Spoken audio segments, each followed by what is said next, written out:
श्री अमोघ शिवकवचम्। ॐ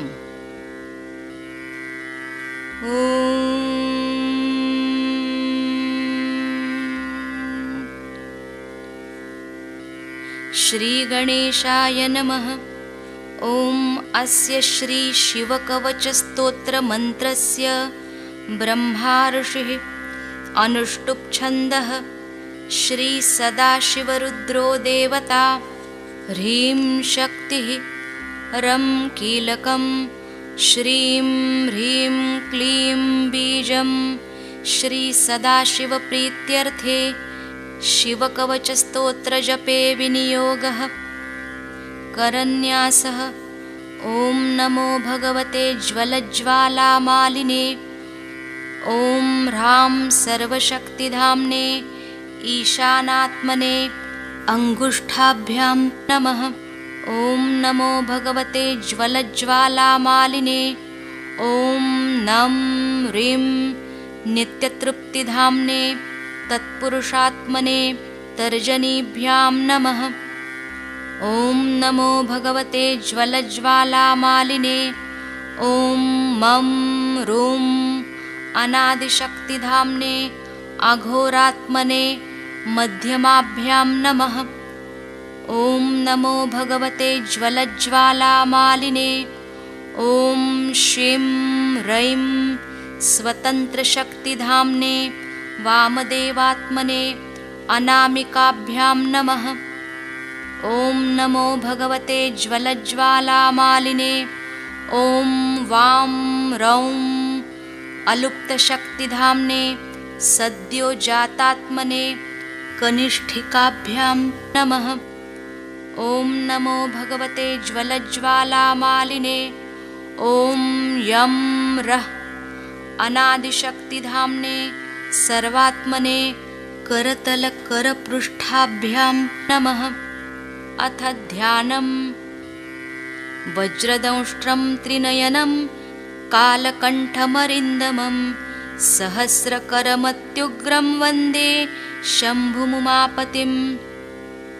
ऋषभ उवाच अथापरं सर्वपुराणगुह्यं निःशेषपापौघहरं पवित्रं जयप्रदं सर्वविपत्प्रमोचं वक्ष्यामि शैवं कवचं हितायते।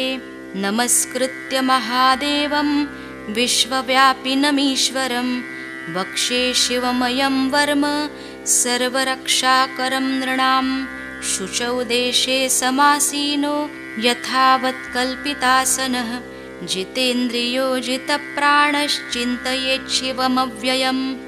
हृत्पुण्डरीकान्तरसन्निविष्टं स्वतेजसा व्याप्तनभोऽवकाशम् अतीन्द्रियं सूक्ष्ममनन्तताद्यं ध्यायेत्परानन्दमयं महेशम्।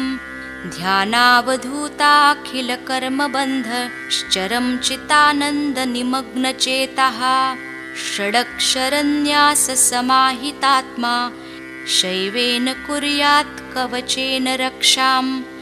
मां पातु देवोऽखिलदेवतात्मा संसारकूपे पतितं गम्भीरे। तन्नाम दिव्यं वरमन्त्रमूलं धुनोतु मे सर्वमघं हृदिस्थम्।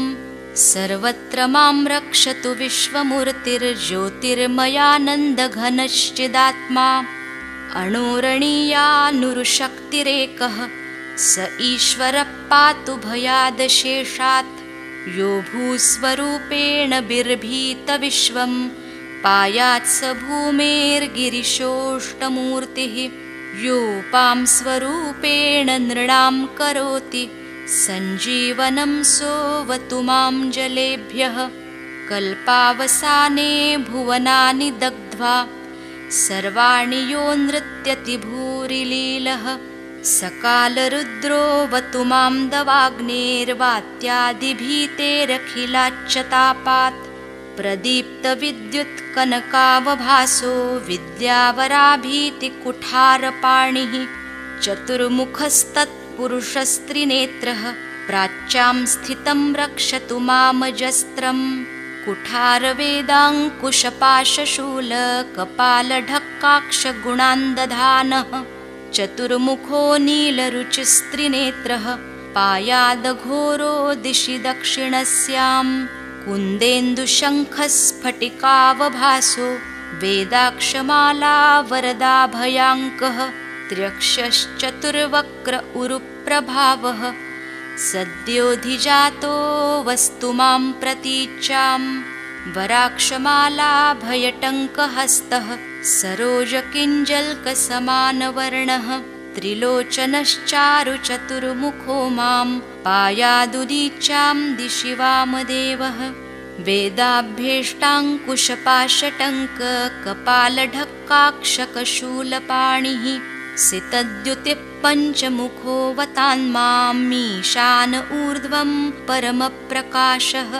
मूर्धानमव्यान्मम चन्द्रमौलिर्भालं ममाव्यादथ भालनेत्रः नेत्रे ममाव्याद्भगनेत्रहारी नासां सदा रक्षतु विश्वनाथः पायाच्छ्रुति मे श्रुतिगीतकीर्तिः कपोलमव्यात् सततं कपाली वक्रं सदा रक्षतु पञ्चवक्रो जिह्वां सदा रक्षतु वेदजिह्वः कण्ठं गिरीशोऽवतु नीलकण्ठः पाणिः द्वयं पातु पिनाकपाणिः दोर्मूलमव्यान्मम धर्मबाहुर्वक्षस्थलं दक्षमखान्तको व्यात् मनोदरं पातु गिरीन्द्रधन्वा मध्यं ममाव्यान्मदनान्तकारी हेरम्बतातो मम पातु नाभिं पायात्कटिं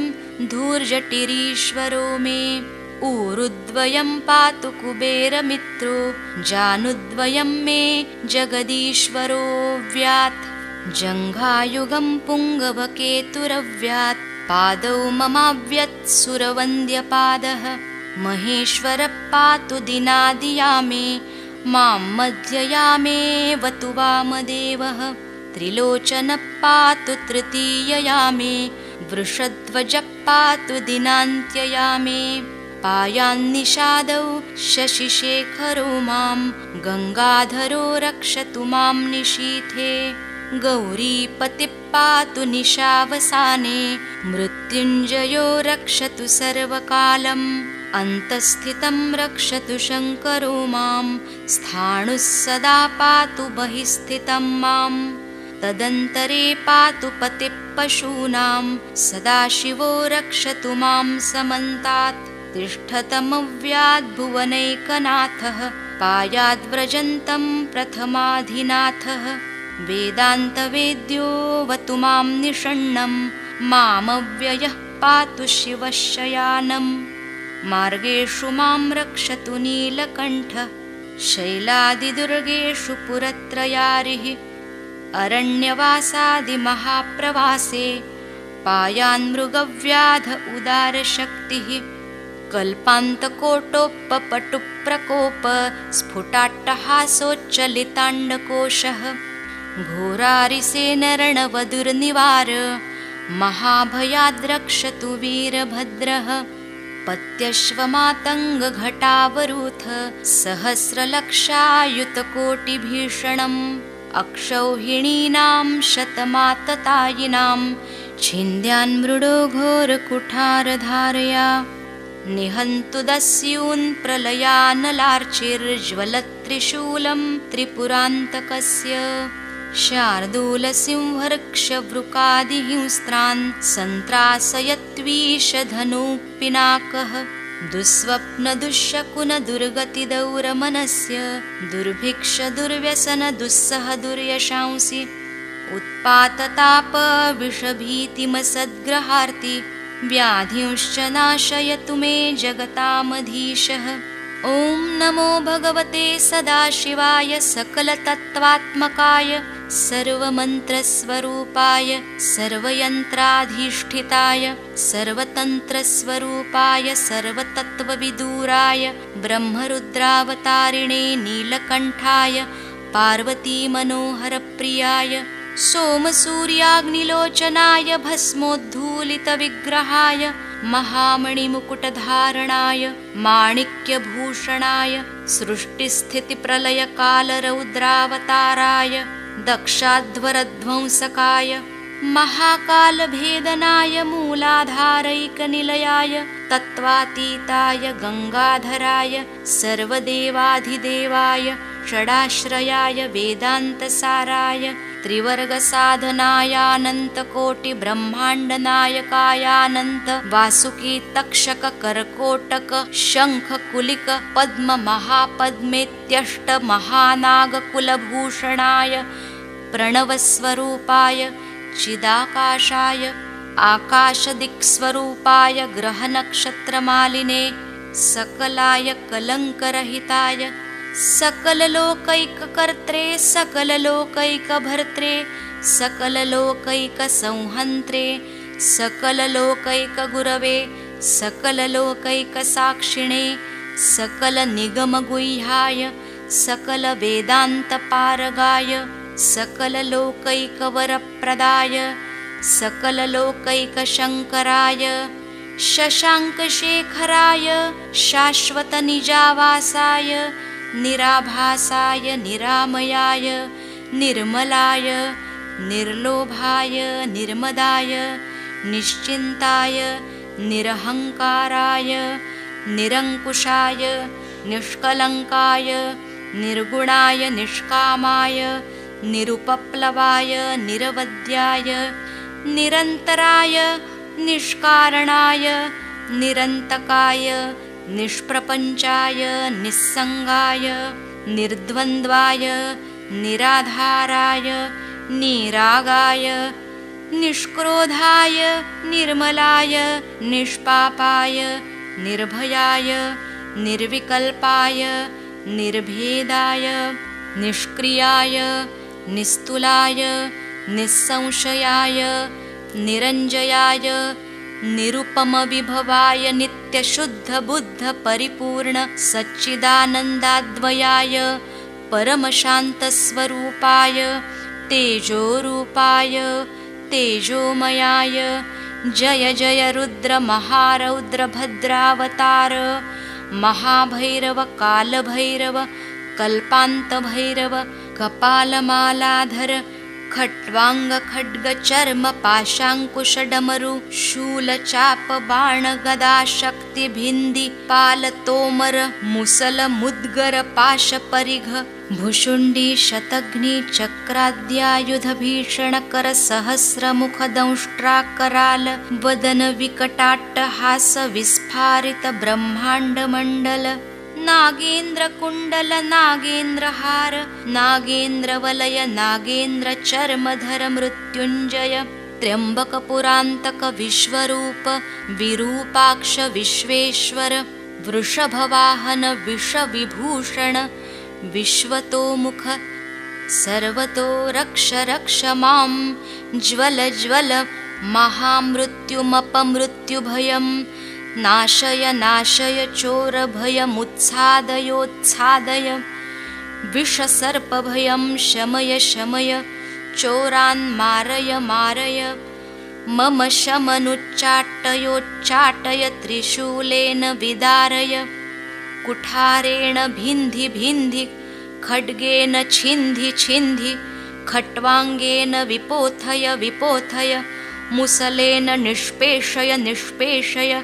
बाणै संताडय संताडय रक्षांसि भीषय भीषय शेषभूतानि निद्रावय कूष्माण्डवेतालमारीच ब्रह्मराक्षसगणान् सन्त्रासय सन्त्रासय ममाभय कुरु कुरु वित्रस्तं मामाश्वासयाश्वासय नरकमहाभयान् मामुद्धर सञ्जीवय सञ्जीवय क्षुत्रुङ्गभ्यां मामाप्याय आप्याय दुःखातुरं मामानन्दयानन्दय शिवकवचेन मामाच्छादयाच्छादय मृत्युञ्जय त्र्यम्बक सदाशिव नमस्ते नमस्ते नमस्ते।